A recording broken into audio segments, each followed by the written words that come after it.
Muy buenas noches, nos encontramos una vez más en este espacio denominado Pulso Electoral, un programa que se hace a iniciativa de Diario Zona Norte con la intención de llegar al 17 de agosto con una ciudadanía informada, con un ciudadano que llegue a las urnas sabiendo por quién votar y por qué propuesta votar. En ese trajín, en ese camino, estamos aún encaminados en un proceso electoral que tiene 45 días todavía por delante para que lleguemos al 17 de agosto y que no deja de sorprendernos, no deja de tener como condimento la incertidumbre. Vamos a hablar en el transcurso de este programa, por ejemplo, de la candidatura de Jaime Dun, que queda aún pendiente. Todavía no se cierra definitivamente la posibilidad de que no vaya y mucho menos, aunque más lejana pareciera, está la posibilidad de que vaya en carrera. Esta noche tenemos con nosotros como invitado al doctor Maico Moreno Vaca, candidato a la C57 por la agrupación libre, una persona profesional en la abogacía y que ya sabe de función pública.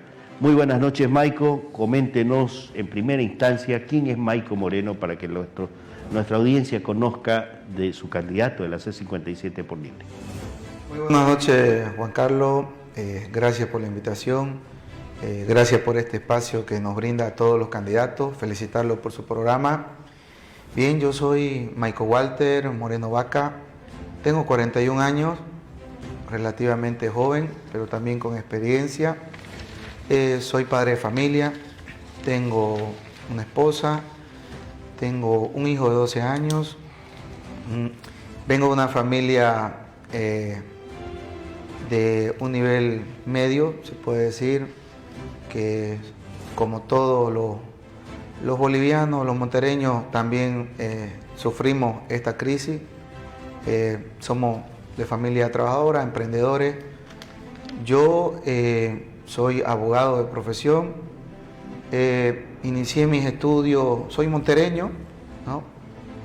Si bien no nací en Montero, porque por muchas cuestiones a veces nuestros padres tienen que tenernos de ir a Santa Cruz a un hospital, pero yo soy montereño, me crié en Montero, mis padres son montereños, todos mis hermanos montereños, y de Montero no he salido, ¿no? Ni siquiera para estudiar, trajiné siempre a la Universidad Santa Cruz. Estudié en Montero nivel inicial en el Colegio Boliviano Americano, un colegio que ya no existe, pero que mucha gente debe conocer, los de mi edad al menos, es donde funciona la alcaldía municipal ahora. De ahí pasamos al Colegio René Moreno, nos derivaron allá cuando cerró ese colegio.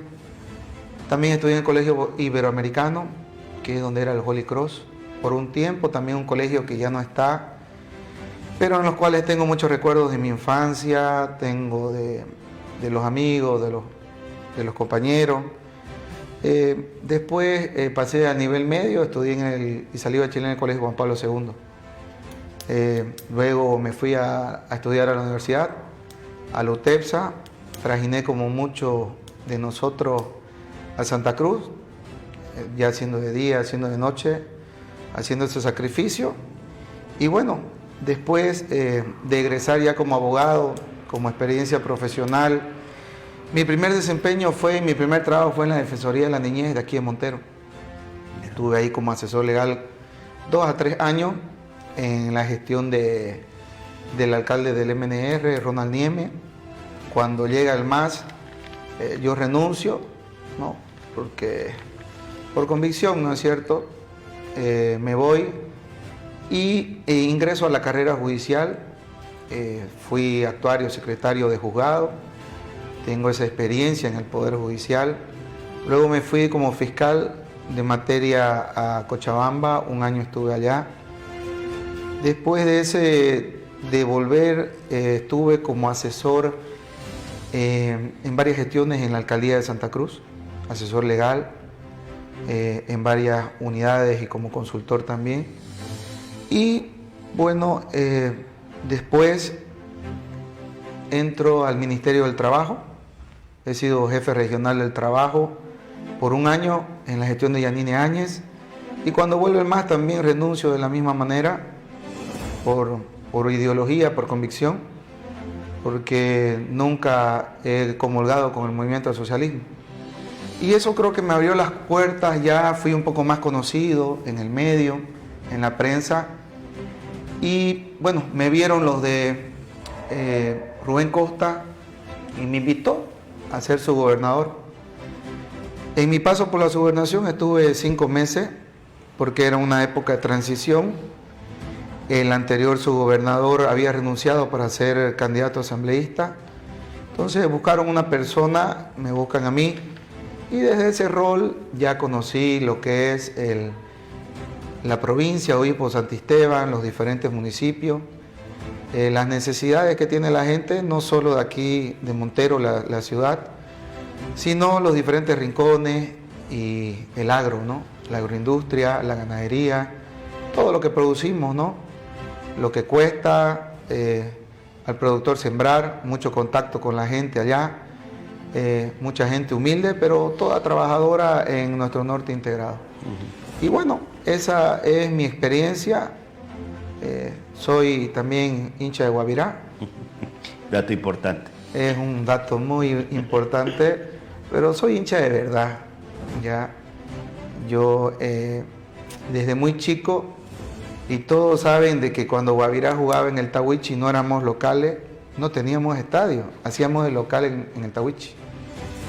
Yo llevaba huasca porque me iba sin que mis padres sepan, y como no había teléfono, no había nada, no sabían dónde me habían metido, y yo me iba en los micros que llevaban muchas veces para los hinchas, siempre había micro. Yo era vecino a don Antonio Zorro Medina, me criaba en la calle Bolívar, cerca al centro, que era el jefe de la barra de Guavirá, y como era mi vecino, yo me subía a los micros. Me iba al estadio y allá entraba con cualquier persona mayor, como tenía 8 o 10 años, así bien chico me iba solito. De allá a la salida hacía la misma operación, y si no pillaba el micro a dedo con alguno que salía. Y bueno, de ahí siempre he seguido el equipo, en la ACF también. Y el estadio voy siempre, soy socio, mi sector es el preferencia alta, siempre estoy con los amigos ahí, todos me conocen. Y bueno, siempre he seguido el equipo de mis amores, ¿no? Voy a tomarle la palabra a decir yo soy hincha, pero de los de verdad. Eso habla de una persona consecuente con sus ideales, con sus principios, con sus ideas. Cree que en la política es necesario ser consecuente, fijar una posición y mantenerla en el ejercicio ya de la política. Usted ya ha sido funcionario público, ya ha sido autoridad. ¿Y qué es lo que estamos reclamando ahora los bolivianos? No sabemos para qué lado aprender. Hemos visto en la gestión anterior legislativa, en esta que está por culminar, por ejemplo, que llegaron legisladores por un frente y en menos de 2 o 3 meses ya estaban en la otra línea. No había consecuencia, no había principios éticos y morales. ¿Cree que es importante para el ejercicio de la política ser consecuente? Creo, la lealtad, pero quizás no a una persona, ¿no? Quizás al proyecto político, a la ideología, al saber cuál es la derecha y cuál es la izquierda, y no desviarse de ahí, ¿no? Yo siempre soy de derecha, pero una persona también que vea al humilde y que también siente y da pena, ¿no? A veces quizás uno tener mayores oportunidades y otros que no las tengan, ¿no?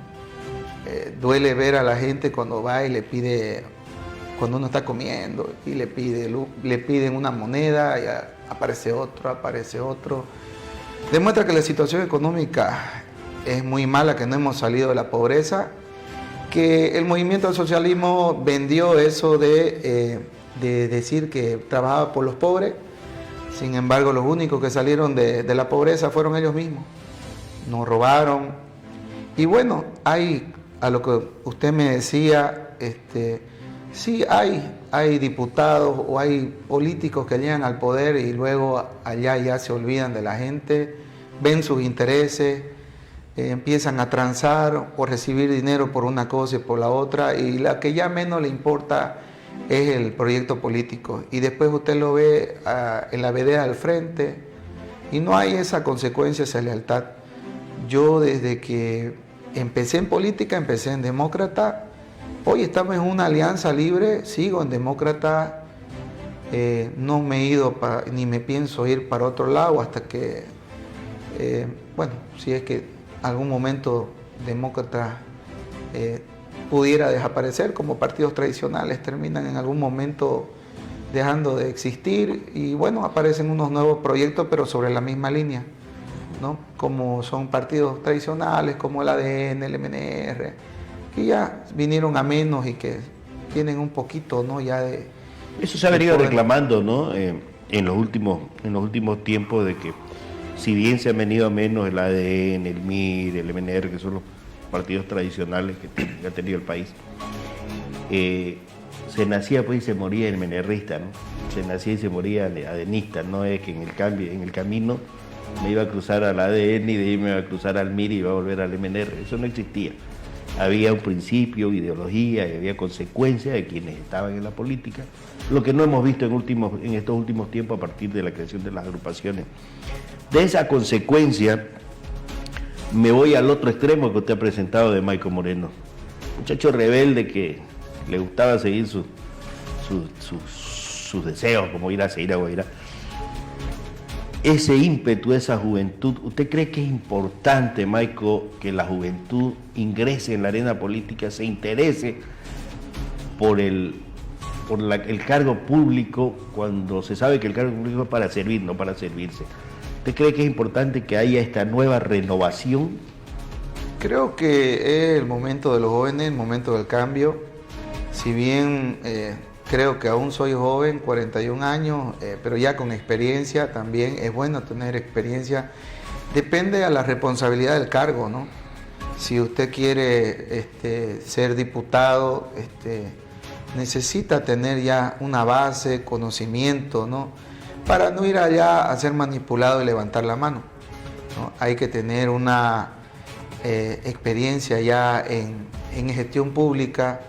En mi caso, al ser abogado, tengo mayor facilidad porque conozco cómo se maneja la justicia, cómo se maneja, cómo se crea una ley, cómo se modifica, qué dicen las leyes. Tengo yo muchas observaciones en el campo en el que me desenvuelvo como abogado, veo dónde está la injusticia, ¿no? Entonces, ahí hay yo tengo unos objetivos y unos proyectos ahí que plantear, pero como usted decía, los jóvenes tienen que iniciar en la arena política. Se puede iniciar desde muy joven y se va adquiriendo experiencia. Yo he también ingresado más joven, creo que fui el primer subgobernador más joven que hubo aquí en la provincia, ¿no? Siempre fueron subgobernadores un poco más mayores, de experiencia. Creo que años anteriores en los partidos políticos no había recambio. Siempre el jefe del partido era el jefe del partido hasta morir. Ahora acá creo que hay renovación, hay oportunidad. En mi partido político me dieron la oportunidad de ser jefe del partido político acá. Me cedieron el espacio y me lo dijeron. Ya cumplí mi ciclo, quiero que vaya otra persona y confío en vos. Y eso creo que fue muy valioso para mí, el que personas que ya tienen el espacio ganado digan, bueno, vos sos joven, es el momento de alguien más joven y que tiene ganas, pero que también para ser jefe de un partido tienes que tener algún conocimiento, ¿no? Qué bien. Y ya que ha tocado la experiencia, ya como su gobernador, Maico, usted tuvo la oportunidad de recorrer 5 municipios que eran la base de la circunscripción 52, digamos, con Santa Rosa de Sara. Hoy el escenario geográfico de la circunscripción es otro para Montero. Montero está en la 57, que es Montero, Portachuelo, Buenavista, San Juan, San Carlos, Yapacaní. ¿Cree que su experiencia, su trajinar como su gobernador, este contacto permanente con los alcaldes que ha tenido que tenerlo, con los dirigentes de instituciones y de organizaciones sociales en la región, le da un plus a usted para ser candidato? ¿Conozco, no conozco, creo que tengo mayores posibilidades? Claro que sí, es una virtud también, ¿no? El haber estado ya ejerciendo la función pública, no es lo mismo a veces ver desde el punto del empresario o desde la persona que está afuera. La gestión pública no es como que se maneja como una empresa, que el dueño de la empresa le dice al contador, anda, saca un cheque, paga, compra esto, compra lo otro. No, la gestión pública es complicada, tiene sus normas. Y para no caer en la ilegalidad hay que también saber hacer los diferentes procesos de contratación, conocer las normas. Yo en ese ámbito, como le digo, en el ámbito municipal, por ejemplo, 7 años fui asesor legal en las áreas estas donde se hace todo este tipo de compras y licitaciones, en el asesoramiento prácticamente. Y nunca he tenido ningún proceso. Prueba de ello es que tengo mi solvencia fiscal, no tengo nadie que me pueda decir de que he cometido alguna irregularidad, no tengo procesos de ningún tipo. Así también como en la subgobernación, como decía, ahí en la subgobernación pues tenemos ya el contacto con el productor, con el Santa Cruz de adentro, como se llama, donde se llega, donde hace falta el agua, donde hace falta la energía eléctrica, donde hay que llegar también a las personas apoyarlos productivamente, ¿no? Con el sector, dotándoles a veces de semilla. En esta provincia, hoy por Santisteban, se caracteriza mucho por la siembra de soya, sorgo, arroz, caña de azúcar, ¿no? Tenemos los mayores e importantes ingenios azucareros, ¿no? Somos la provincia más dulce que hay. Entonces hay que saber qué necesitan ellos, como los caminos, puentes. Eso lo llevó a hacer una gestión tranquila como su gobernador. Sí, gracias a Dios me tocó ver cómo se manejan los caminos, conocer los caminos, ¿no? Los caminos productivos, porque el territorio es grande. Y lo mismo ya ahora en mi circunscripción, ¿no? He estado recorriendo ya la circunscripción. Puedo decir que la conozco porque siempre alguna vez viajamos allá, pero no es lo mismo palpar, estar con la gente y que la gente le diga, mire, si usted es mi diputado, yo quiero esto para mi región, yo quiero esto para mi zona. Los huetamisteños anoche que me reuní con ellos me dijeron, esto queremos para Buenavista, esto proponga, esto haga. Nosotros le vamos a decir qué es lo que nosotros producimos, qué es lo que nosotros queremos. Lo mismo fui a San Carlos, estuve en Yapacaní. Y es pues un territorio, el norte cruceño productivo es igual, producimos casi lo mismo, ¿no? Si bien con ciertas características, en Buenavista más los cítricos, ¿no? Por el lado de Guaitú. Acá en nuestro norte es más la semilla, ¿no? La caña de azúcar. Más este lado está la ganadería, las lecherías. Por ejemplo, me decían en todo Santa Cruz creo que han cerrado algo de 1.500 lecherías. No, perdón, 150 lecherías a 200 lecherías han cerrado en este periodo de crisis, en este tiempo, porque no hay ya las condiciones para que ellos operen. Y por eso es que queremos apostar por la propuesta que tiene Tuto para poder salir de la crisis, para poder reactivar la economía y que pues el productor diga, ahora vuelvo a invertir, ¿no? Vuelvo a comprar mi vaca lechera, porque a eso es a lo que sabe dedicarse, ¿no? Porque de repente ahora no se está dedicando a nada o está esperando y la expectativa, ¿no? Quiero hacer un paréntesis. Usted acaba de hablar que ya se ha reunido con gente de Buenavista. Me queda una curiosidad. Con la gente que se ha reunido, ¿en algún momento se tocó el tema de queremos que vuelva el turismo a Buenavista? Claro que sí, pues es un municipio turístico, ¿no? Era muy bonito, estaba bien mantenido Buenavista. Yo cuando voy a Buenavista, paso por ahí, vi lamentablemente cómo está su plaza. Ya no tiene ni pasto ni césped.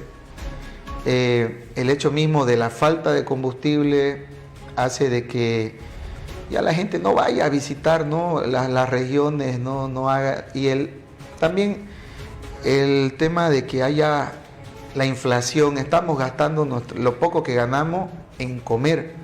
Ya no tenemos plata para ir de paseo, ¿no? Entonces, eso le está afectando a Buenavista. Sí, Buenavista ha sufrido un embate muy duro en las épocas de bonanza de que tuvimos como país, porque lastimosamente pues el MAS la bloqueó Buenavista, bloqueó el turismo, cerró emprendimientos muy importantes que tenía. Buenavista llegó a sufrir lo que hoy está sufriendo Cochabamba, que un organismo internacional diga no es un destino turístico interesante, sálganse, lo que ha hecho Corea. Corea le ha pedido a sus ciudadanos que no vayan, que se están en Cochabamba, que se vayan porque es una zona de riesgo, una zona conflictiva. Lo mismo pasó con Buenavista. Cuando Buenavista apareció entre los listas de los destinos turísticos no recomendados por conflictos sociales, eso lo hizo el MAS, digamos, ¿no? Eso fue el problema del MAS. Y cada vez que yo voy a Buenavista, converso con la gente de Buenavista, dicen, ojalá quisiéramos que el turismo vuelva. Porque ellos vivían, la zona urbana de Buenavista vivía el turista, de ofrecerle el refresco, la comida, el café, el horneado, de alojarlo, pero eso se perdió. Y me quedaba la intriga, como decía usted, estuvo en Buenavista, esa gente quiere ahora volver al camino del turismo, ojalá que sí. Me ha dicho muchos de los antecedentes que tiene, lo que está solventando, sosteniendo a Michael Moreno como candidato. Lo que menos me ha dicho es por qué quiere ser candidato, por qué se ha animado a ser candidato y en una circunscripción tan grande y tan complicada como es la CECU 57. Primero porque confío en Tuto Quiroga, que nos va a sacar de la crisis, confío en el proyecto político y económico que tiene para sacarnos de esta situación económica, y segundo porque creo que tengo la capacidad para poder hacer un buen papel. Yo he visto cómo, yo lo que quiero es que el MAS se vaya, en resumen. Quiero trabajar y quiero ganar en esta circunscripción porque hace 20 años que el diputado o diputada de las circunscripciones del norte integrado son del MAS. Y ahora creo que yo tengo las grandes y mayores posibilidades de ganar porque hay un proyecto y que la gente lo conoce. Y yo creo que también va a conocer mis propuestas y voy a enamorar a esa gente porque soy montereño y de repente en Buenavista no me conocen en Yapacaní, pero vamos a estar con todos y los vamos a convencer de que Tuto Quiroga y Juan Pablo Velasco nos van a sacar de esta crisis y que yo desde el Parlamento voy a canalizar todos los proyectos que ellos tengan, ¿no? Antes de que avancemos en esta entrevista, que la siguiente pregunta es ¿cómo piensa o cómo plantea Michael Moreno su campaña para llegar a los 5 municipios, 6 municipios que le toca visitar, cómo llegar a esa gente?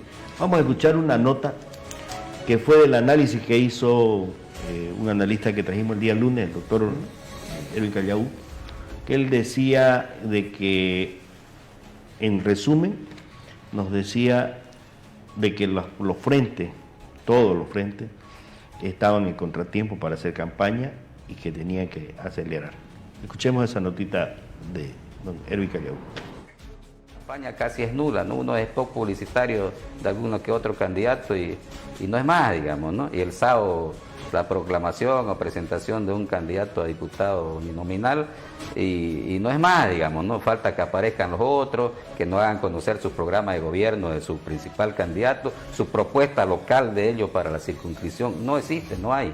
Entonces, pero seguramente con el transcurso del tiempo de este mes de julio ya van a tener que hacer territorio, presencia en los medios, presencia en las redes, ¿no? Entonces vemos todavía que hay un trabajo muy débil de los candidatos uninominales y vemos que si bien 2 o 3 candidatos han aparecido en Expo ya haciendo trabajo político, pienso a mi humilde conocimiento en temas comunicacionales que no están siendo muy objetivos, ¿no? Porque principalmente sus spots están ahí de cocineros, pues, ¿no? Están de cocineros, haciendo comida, preparando comida, ¿no? Cuando, pues, un factor del marketing es llegar por la emoción, por la, sí, no apelar a la emotividad del ciudadano. Sí, yo entiendo eso, no entiendo, ¿no? Pero es una forma de hacer campaña y de llegar a eso, ¿no? Pero ahorita necesitamos llegar necesito con el estómago, ¿no? y la emoción. Por eso le están hablando de cocina. Entonces, por eso le están hablando de cocina. Sí, pues, hay que mejorar, hay que elevar el nivel de la campaña, ¿no?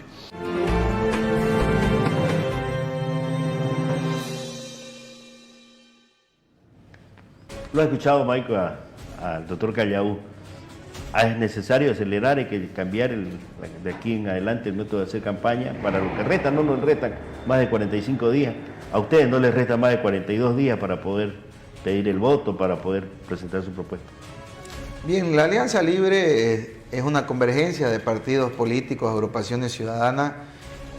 Como Demócrata, que ya es tradicional, otras agrupaciones ciudadanas que han venido ya trabajando territorialmente en todos los municipios. No es que la campaña estamos empezándola hoy. Todos veníamos trabajando con nuestras estructuras políticas y tenemos estructura política en todos los municipios. En todos, absolutamente en todos. Eso es una ventaja que tenemos nosotros. Ahora, si bien el candidato ha sido con un retraso más o menos de un mes, ¿no? Porque ha habido una inhabilitación en la cual ya yo he venido a reemplazar.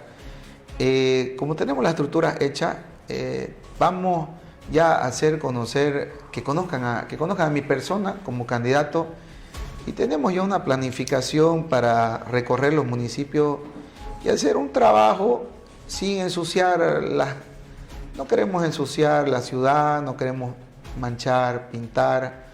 Queremos llegar con propuestas a través de los medios, de las redes, visitando, obviamente teniendo contacto. Hay que tener contacto con la gente, que lo vean, que lo sientan, que lo vean como es uno, de manera natural, porque necesitan confiar también en la persona. No es lo mismo ver una foto, una imagen, sin saber si la persona es una persona cálida o no lo es.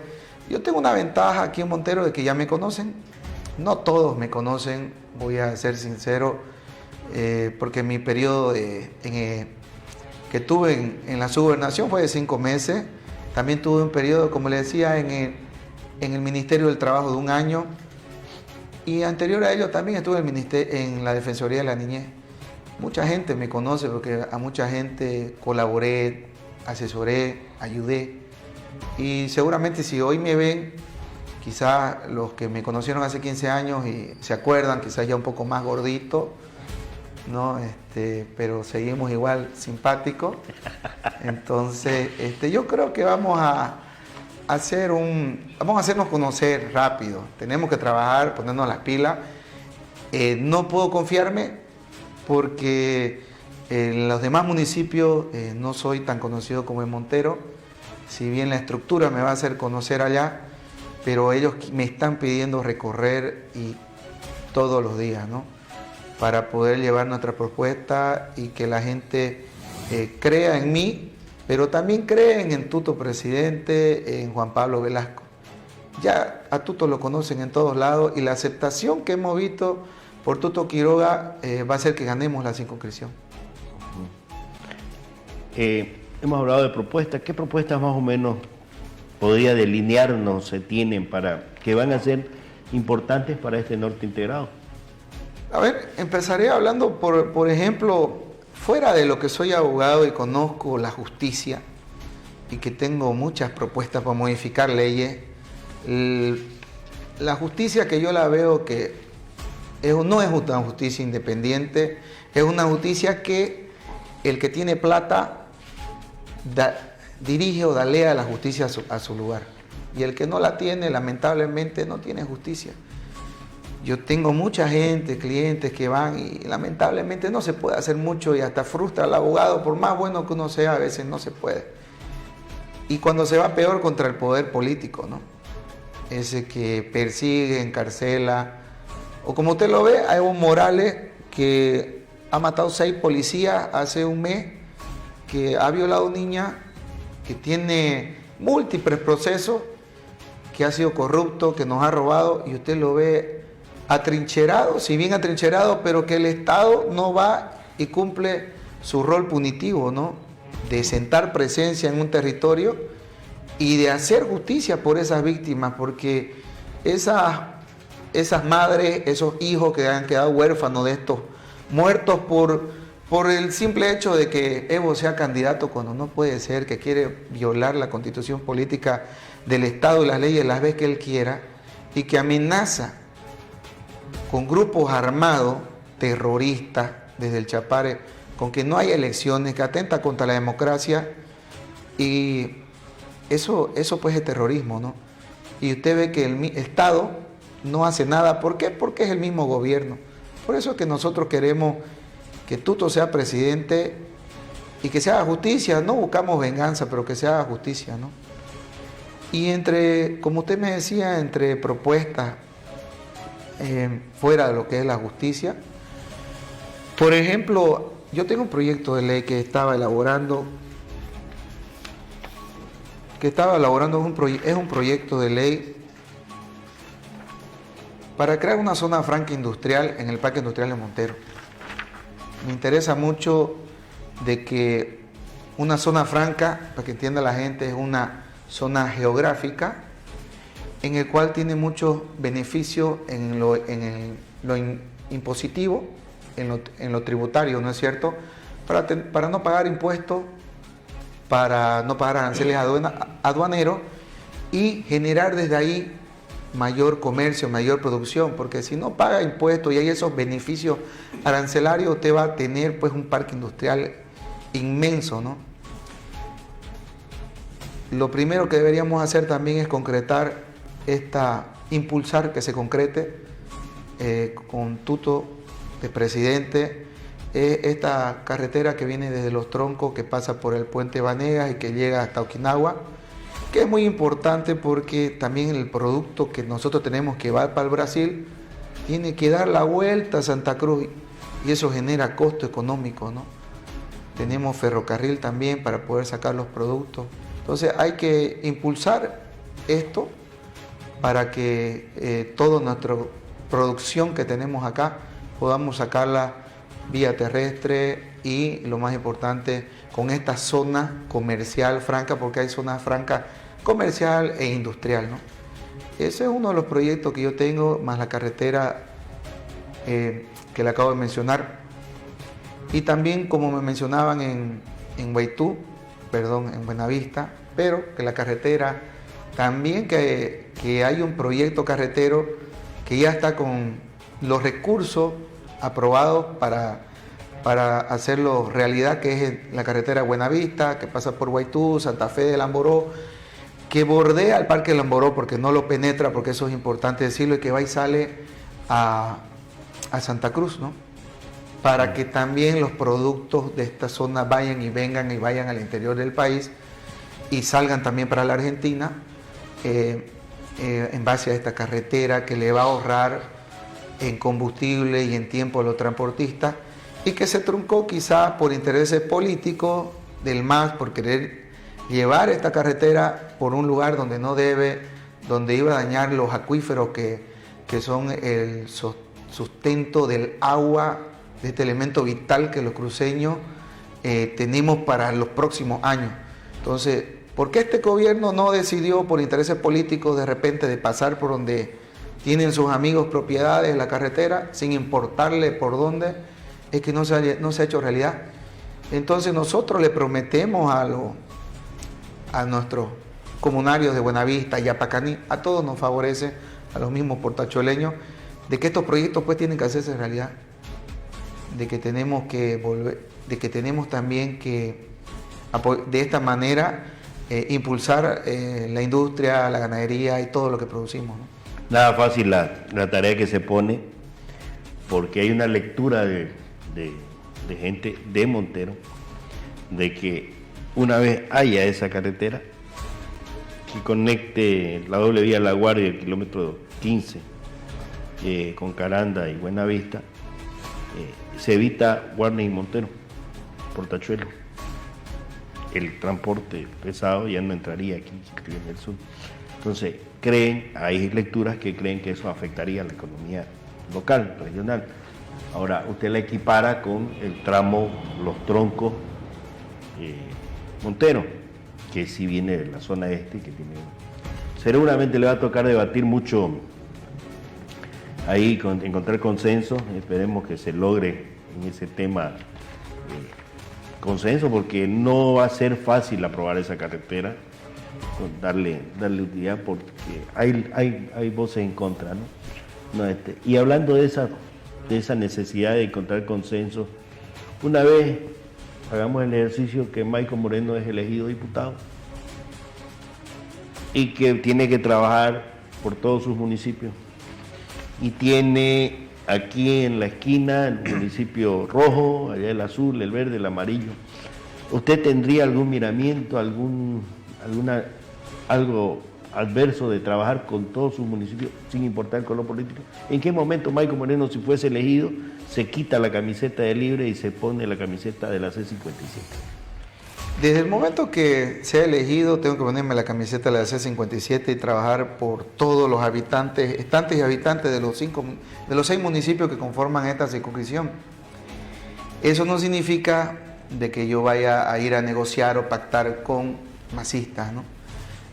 Yo, como le decía, no voy a negociar con el MAS, no voy a pactar. Hay que trabajar, hay que traer proyectos para la gente, hay que hacer convenios, evidentemente, pero nosotros como Alianza Libre y Tuto siendo presidente, no nos vamos a quedar con la presidencia.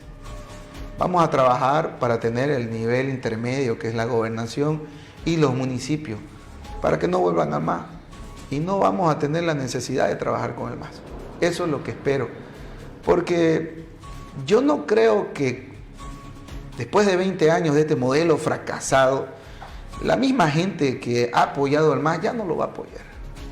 La gente ahorita va a votar con el estómago más que con la cabeza. O sea, con el hambre, con el sufrimiento, con las colas. Hay masistas que son pues productores, pero están ahí haciendo cola por el diésel para producir, ¿no? Si bien algún sector de repente en algún momento del transporte estuvo con el MAS, ahora está haciendo cola por gasolina y también por el diésel. Yo no creo que el MAS vuelva, y hablemos del MAS en todas sus líneas, ¿no? Los del MAS arcistas, evistas, androniquistas, la DEVA, COPA, todos son lo mismo. Y la gente ya está cansada de ellos, del abuso del poder y de la crisis económica. Yo no creo que el movimiento al socialismo vuelva a ganar en ninguno de estos municipios, y eso me va a evitar de que yo trabaje o tenga que ir a trabajar con uno de ellos. ¿Y si hubiese algún municipio? Si hubiese algún municipio, la gente no tiene por qué sufrir una disputa ideológica, ¿no? Es obligación de todo, del presidente y de todos, llegar con todos los recursos a todos los municipios y con todos los proyectos que se pidan, porque quien va a exigir proyectos va a ser el vecino, va a ser la gente, va a ser la dirigencia. Entonces, a través de ellos, pues canalizar el proyecto o lo que ellos quieran, y si toca hacer algún convenio y firmarlo, se lo firma en beneficio de la región, ¿no? En el foro agropecuario que se tuvo en Santa Cruz, una de las lecturas que quedó de ese evento fue de que Tuto ha tenido o tiene las propuestas claras para el sector agropecuario, e incluso dio la sensación de que ya viene trabajando con el apoyo institucional del sector productivo. Lo invito, vamos a escuchar un análisis sobre ese foro y quiero conocer su percepción sobre ello. Que Tuto no tiene un programa de gobierno sólido, ¿no? Improvisa, ¿no? Improvisa siempre, aunque en el foro que... El foro agropecuario fue el más sólido. Más sólido porque... Con bases, porque no solamente enunció, sino enunció esto vamos a hacer y lo vamos a hacer de esta forma. En el foro él destacó porque tiene conocimiento, digamos, ¿no? Y como él se ha reunido y los seguidores de Tuto en Santa Cruz son productores, los grandes empresarios productores, entonces, y él está con algunos sectores e instituciones de gran representatividad en el agro en Santa Cruz, entonces él ha captado esos mensajes y se ha dejado asesorar sobre esos temas. ¿Cuáles cree que son esos dos errores? Dígame dos de los errores que Tuto estaría en los que está Tuto al comienzo ha hecho alianza con todo el mundo, ha reciclado a los viejos políticos, malos y buenos, a esos viejos políticos que en realidad algunos son muy necesarios por la experiencia y porque han tenido buena gestión, pero la mayoría no son aceptados por la población. Entonces hay una corriente de jóvenes que quieren un cambio, una transformación, que se dé más oportunidad a los jóvenes. Entonces también se trabajó en su época sobre un posible precandidato a la vicepresidencia, ¿no? Y al final ese precandidato terminó desahuciado y echado, ¿no? Y ha salido a hablar cosas ya muy feas para Tuto, ¿no? Y así ha ocurrido con otros dirigentes más, ¿no? Y él aparentemente no tiene la capacidad económica o alguien le ha fallado, digamos, y que no tiene los recursos para trabajar una campaña con más llegada en los medios, en las redes sociales y en el territorio, ¿no?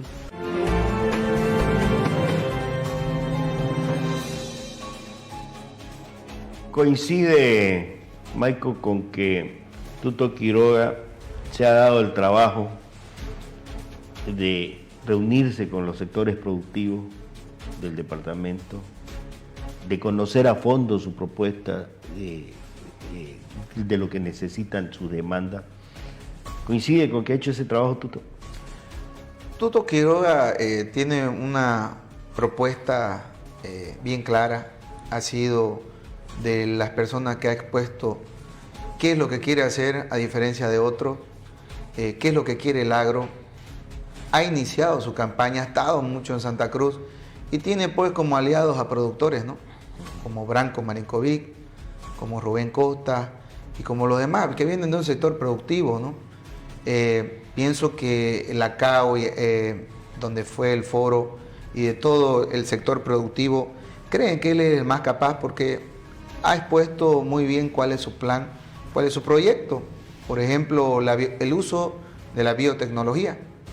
Vienen a gritos pidiéndolo nuestros productores del norte y del resto del país, de que se haga uso de la biotecnología, porque los países vecinos la están utilizando, están produciendo más con menos recursos, generando más, exportando más, como el Paraguay, y nosotros no estamos pues produciendo con la misma capacidad.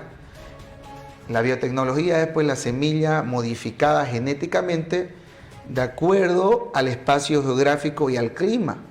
Por ejemplo, nosotros tenemos de repente una soya que si hay sequía se muere, o si llueve también se muere y el productor pierde toda su producción, toda su inversión.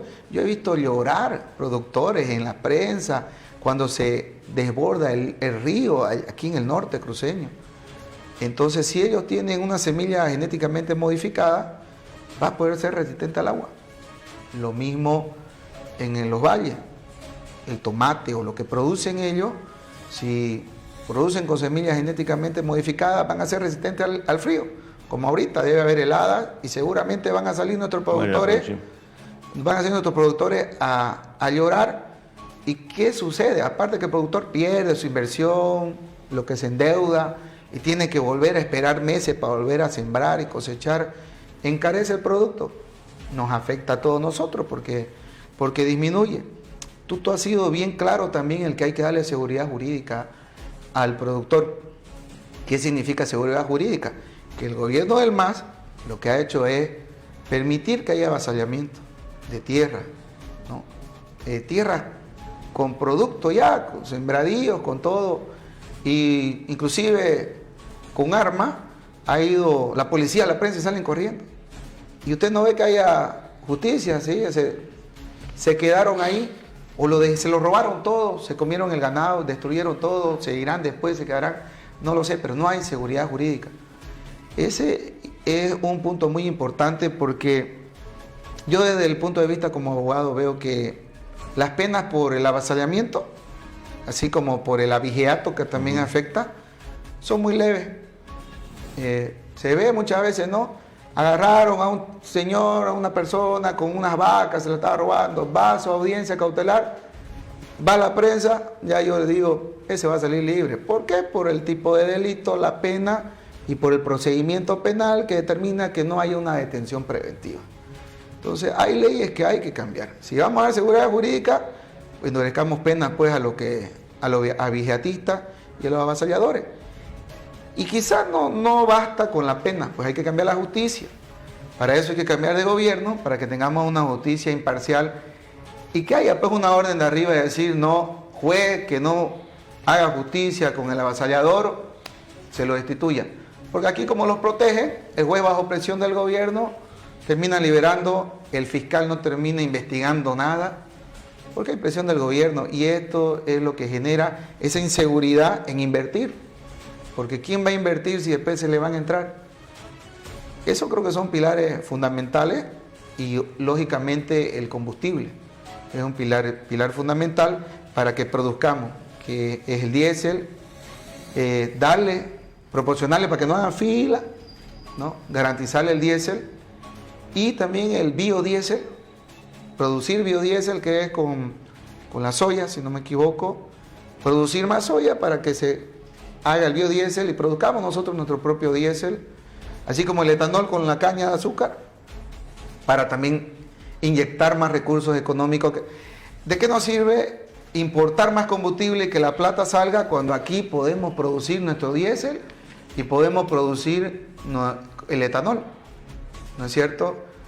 Yo me acuerdo muy bien y a mí me gustaría de que se modifiquen las normas y las leyes porque el gobierno del MAS, cuando había una planta en el Alto para producir diésel con con llantas usadas y otros materiales, mostró su planta, el gobierno no le dio permiso ni autorización. ¿Qué hizo? Desmantelar su planta e irse al Paraguay. Y allá produce diésel. ¿Qué hacemos nosotros gastando plata si no tenemos para traer ese diésel de afuera? Porque ese es el negociado del MAS, del yacimiento petrolífero boliviano, del transporte, de comprar sin que se sepa cuál es el precio, porque para la gasolina podrían traer el crudo, comprar el barril del petróleo y refinarlo y transformarlo acá en Bolivia. ¿Y por qué no lo hacen? Porque ese crudo el precio se conoce a día, cuál es el precio internacional del barril. En cambio, el negocio de ellos está en comprar el combustible ya refinado, siendo que tenemos refinerías acá, transportarlo, cobrar impuestos por traerlo y comprar impuestos por vender. Entonces el combustible es caro. Si cambiamos todo esto, no necesitamos sacar plata para subvencionar. O quizás la subvención va a bajar. No estaríamos en esta situación económica ahorita en la que nos llevó el MAS. Por eso creo que Tuto tiene un verdadero proyecto para cambiar esto.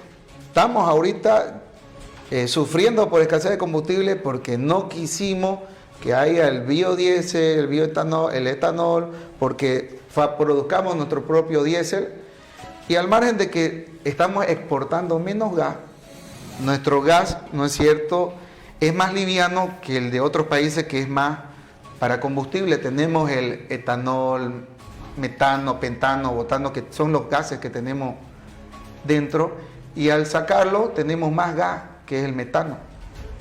Entonces tenemos poco de gasolina, poco de diésel, poco de queroseno, poco para capa asfáltica, y al no exportar más estamos produciendo menos, porque es al sacar ese gas y exportarlo que producíamos más diésel y más gasolina. Entonces no teníamos mucho problema de subvención y al exportar venían más divisas. Exportábamos por el año 2014 en gas 6.000 millones de dólares. Ahora de esos 6.000 millones solo exportamos 1.500. Imagínense, 4.500 millones menos, que es lo que hace que no tengamos dólares. Y es por eso que Tuto Quiroga ha dicho de que parte esencial de la reactivación económica es el agro. Porque si bien no vamos a tener más gas, porque hemos perdido el contrato con la Argentina, porque la Argentina también ya tiene más gas que nosotros, solo tenemos un contrato con el Brasil, sacamos poco, entonces es el agro dándole estas condiciones para poder exportar. No tenemos que ponerle veto a las exportaciones. Hay que liberar. Por eso la alianza se llama Libre, porque queremos que se libere todo, que no haya veto a las exportaciones de soya, que no haya veto a las exportaciones de carne, porque, a ver, si a usted le dicen que usted no puede sacar su producto al exterior, ¿para qué va a invertir y para qué va a producir? Con un mercado interno Con saturado. un mercado interno que no lo puede sacar. Eso genera de que no haya esa inversión, de que el productor diga, ah, bueno, solo produzco tanto de soya y otro poquito de caña y otro poquito de esto, porque no voy a poder sacarlo. Entonces, eso hace también de que haya menos divisas, ¿no? Entonces, una de las consignas es prohibido prohibir. No hay que prohibir. Y al generar pues más producción, generamos más movimiento económico. Usted ve que cuando hay la zafra azucarera, cuando se inicia, hay movimiento desde el llantero, que se le pincha la llanta al camionero, desde el mecánico, desde el que engrasa, desde el que le vende su coca y desde el que va y trabaja al campo, al Chaco. Lo mismo pasa con la soya, con el arroz y con lo demás. Hay más movimiento económico, más empleo, más circulante y no se siente la crisis económica. Y lo que ha hecho el gobierno del MAS siempre ha sido frenar la economía cruceña porque por el celo político, porque sabe que siempre Santa Cruz se le ha enfrentado al MAS y lo ha condicionado a los productores siempre. Te levanto el veto, te dejo exportar, no te doy cupo, no te doy cupo, de acuerdo a si me apoyas o no me apoyas. Entonces esto ya se tiene que acabar. Tenemos que producir de manera libre. Y esencialmente esa es la columna vertebral de esta región a la que usted pretende representar, la productividad, ¿no? Y está el desafío del sector productivo. Usted tocaba 6.000 millones de dólares. El sector productivo ha propuesto en 8 años duplicar y hacer un aporte a la economía nacional de 13.000 millones de dólares en 8 años.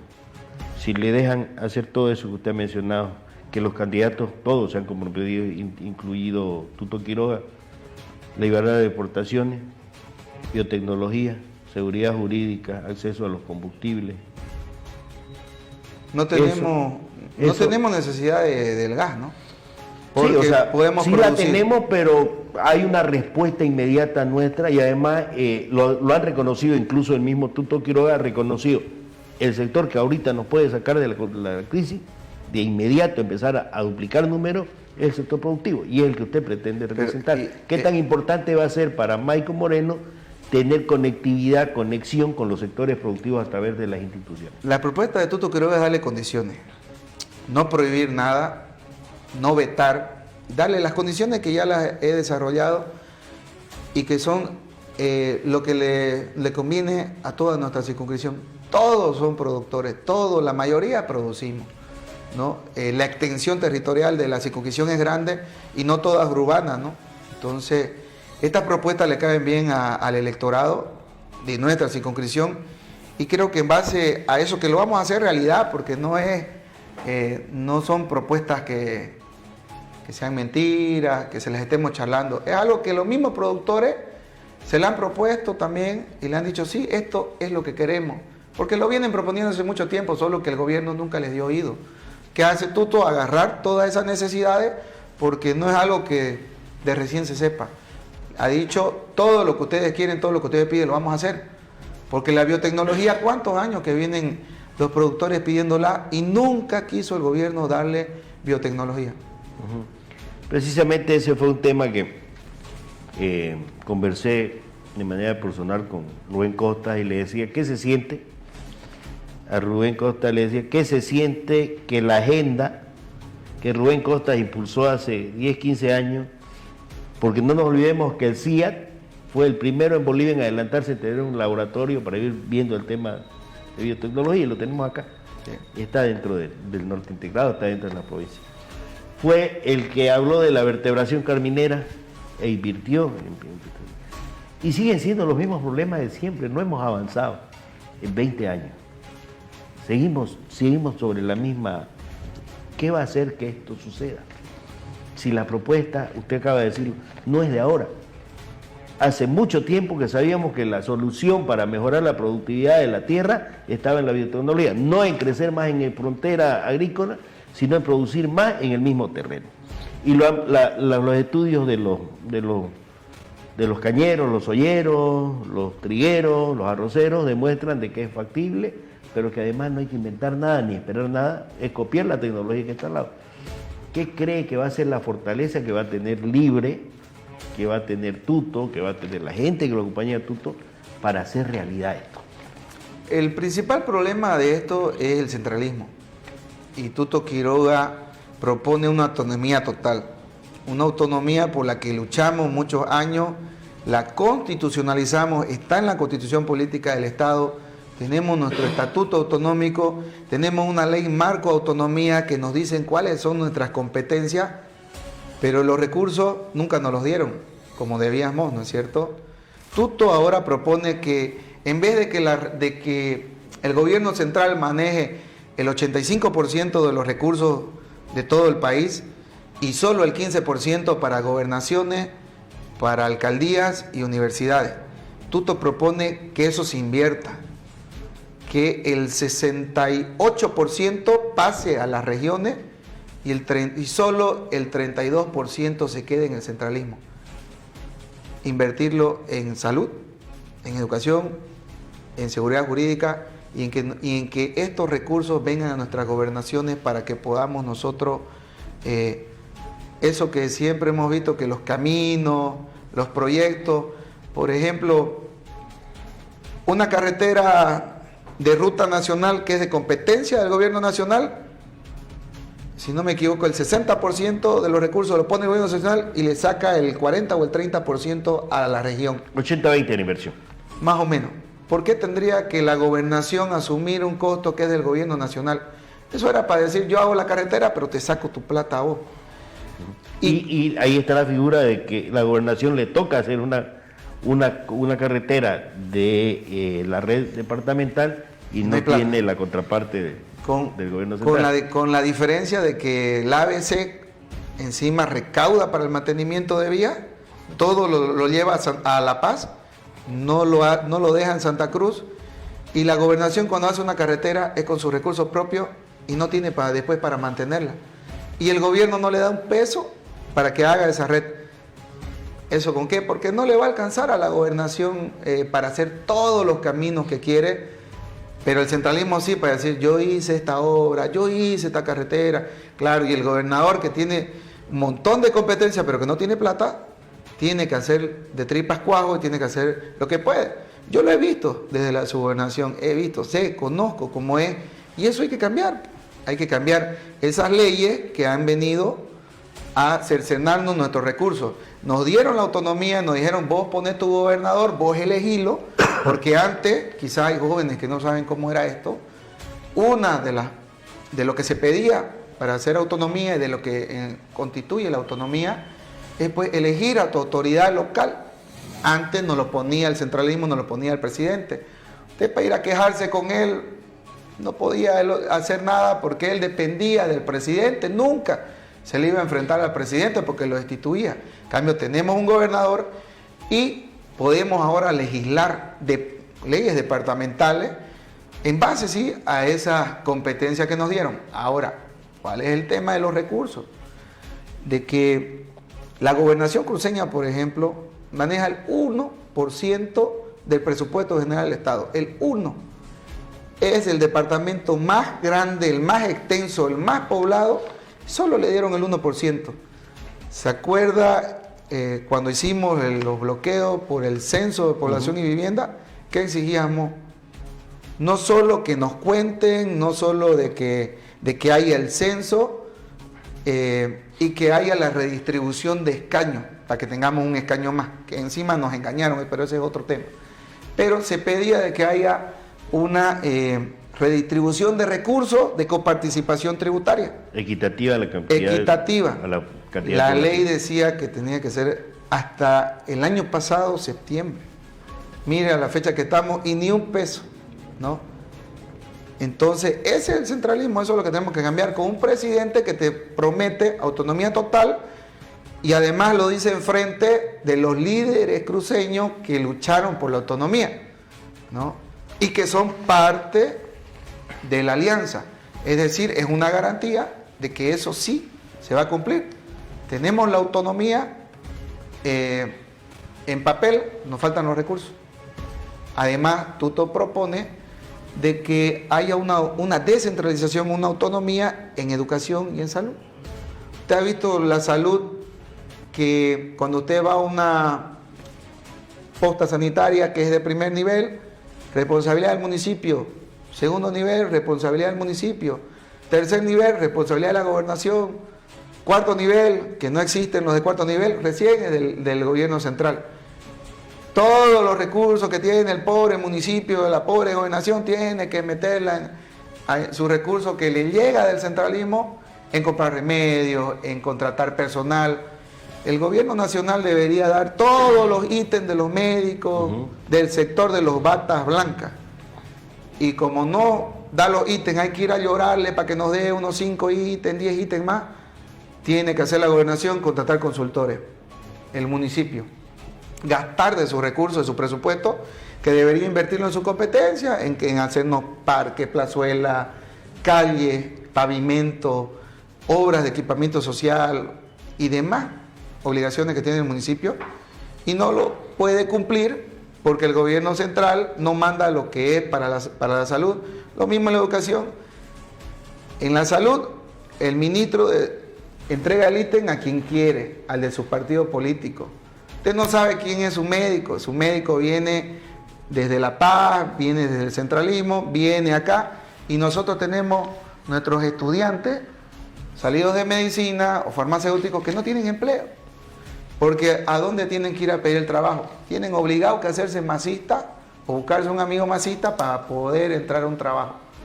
Lo mismo pasa en la educación.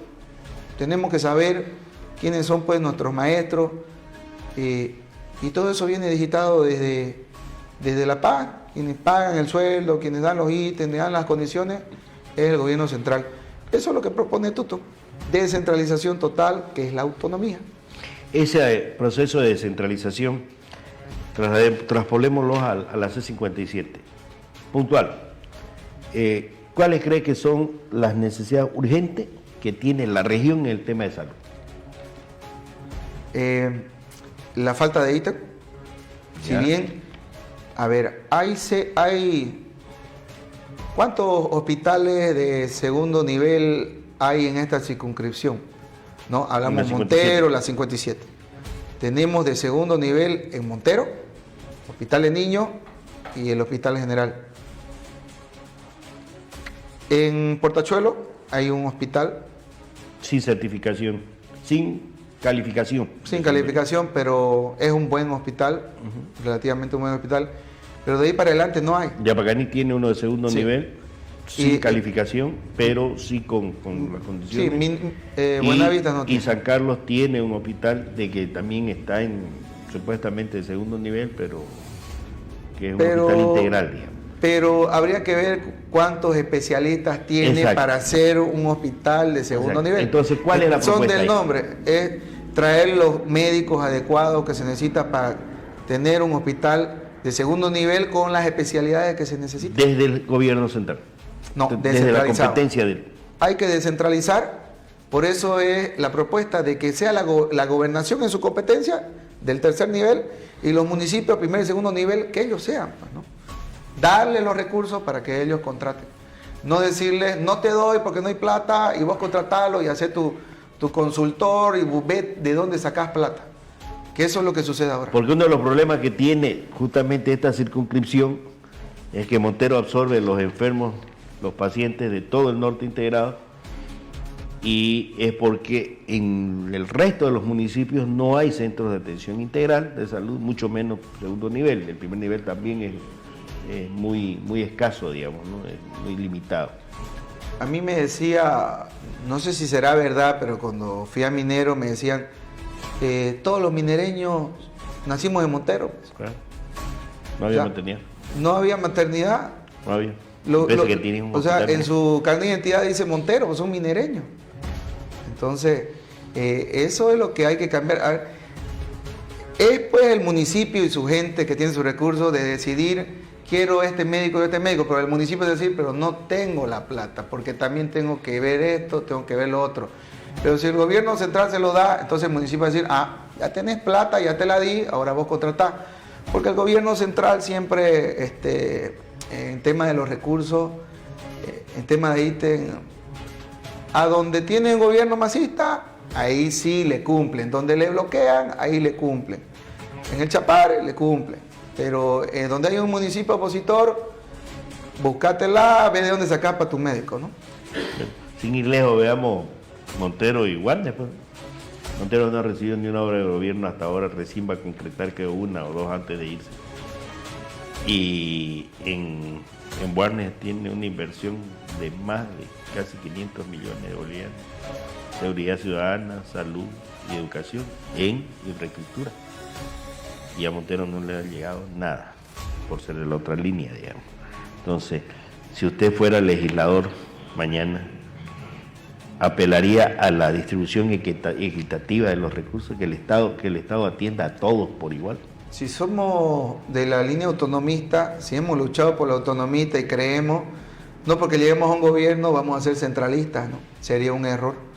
Entonces lo que tenemos que hacer es que la norma y la ley se constitucionalice, que haya leyes aprobadas de que se descentralicen de una vez por todas.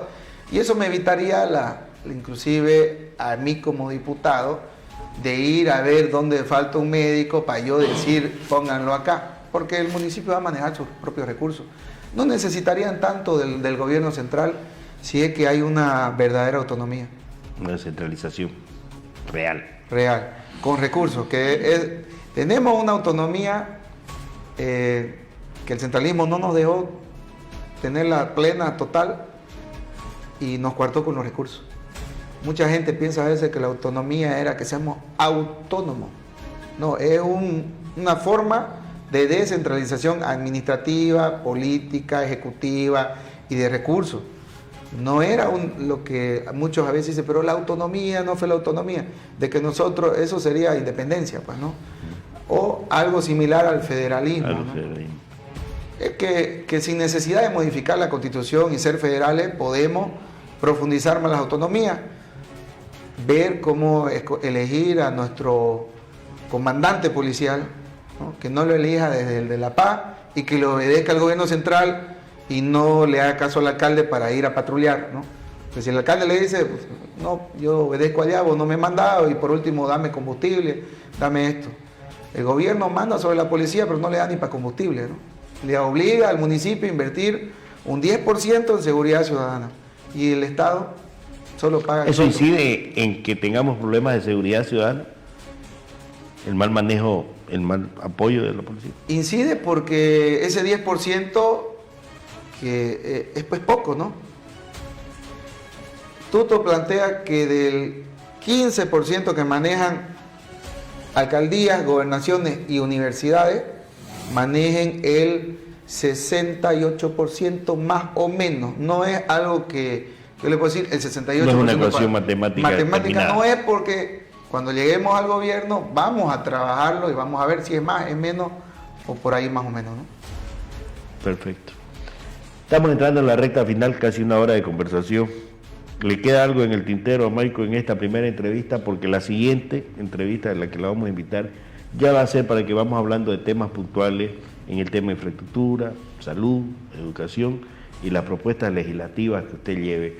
¿Le queda algo en el tintero? Sí. Mientras lo piensa, le invito a que veamos lo que ha sucedido hoy, que no deja de ser incómodo para el ciudadano, para un país que está con esta democracia que la quiere sostener y que no puede tener las cosas claras. En este momento, a 45 días de las elecciones, todavía tenemos dudas sobre si hay un candidato o no en el tema de DUN. Veamos lo que pasa con DUN.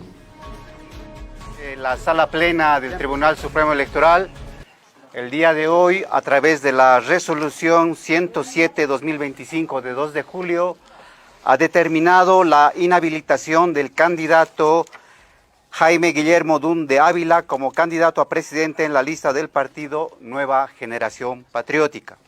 Esta resolución ya ha sido notificada oficialmente a los delegados y responsables de Nueva Generación Patriótica con la finalidad de que se produzca la sustitución a los efectos de la incorporación en la papeleta electoral.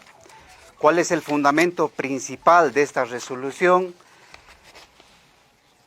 Como lo menciona la misma resolución, se ha examinado la documentación presentada por la Contraloría General del Estado, que establece que a la fecha de remisión del informe 847-2025 de 26 de junio de 2025, se desconoce si existe un pronunciamiento judicial de conclusión del proceso y o orden de baja del registro de conformidad al artículo 50, inciso A, del reglamento para el registro de acciones judiciales, requerimientos de pago, procesos administrativos internos, dictámenes de responsabilidad e informes de auditoría.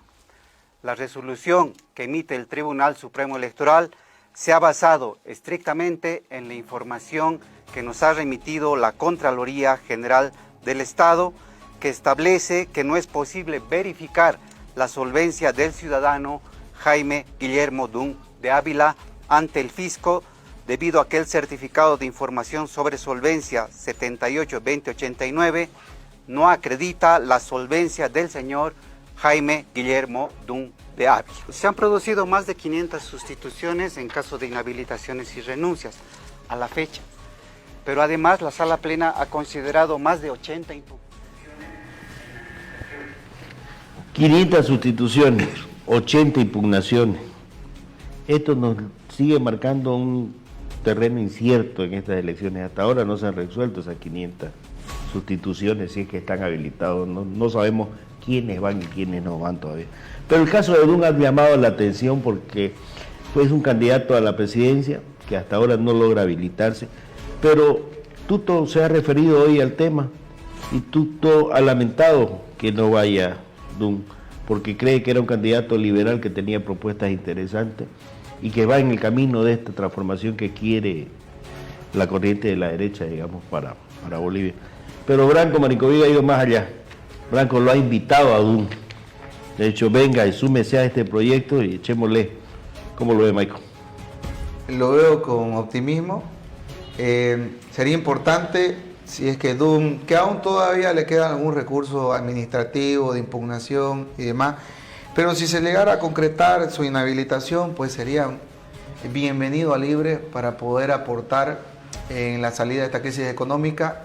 No podemos negar de que es una persona que tiene la misma corriente nuestra, liberal, al igual que todas nuestras propuestas que plantea Tuto Quiroga, así como las que venía Branco diciendo también desde que era precandidato, ¿no?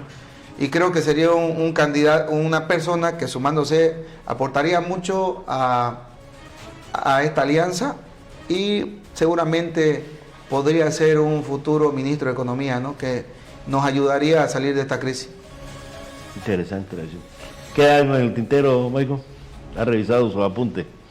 Bueno, decir de que para salir de esta crisis económica hay un proyecto de Tuto Quiroga de un cambio radical, sólido, ¿no?